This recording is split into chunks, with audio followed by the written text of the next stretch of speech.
আমি হরিপদ দাস। আমার স্বরচিত একটি কবিতা ব্যর্থতা। জীবনে চলার পথে চাই ভালো মানুষের সঙ্গ। বর্তমান জগৎ হয়েছে বিষাক্ত, হবেই বা না কেন? কৃষকের জমিতে ফসল ফলায়, সব কিছুতে রাসায়নিক সারের ব্যবহার।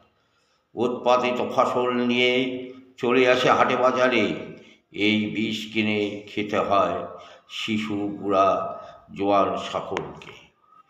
এই বিষ শরীরে প্রবেশ করে, ধরে নানান ব্যাধিতে।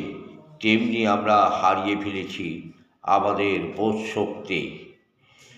শরীরে প্রবেশ করেছে বেনজল, এখানকার দিনের অযোগ্যরা ছড়ি ঘোরায় সর্বত্র।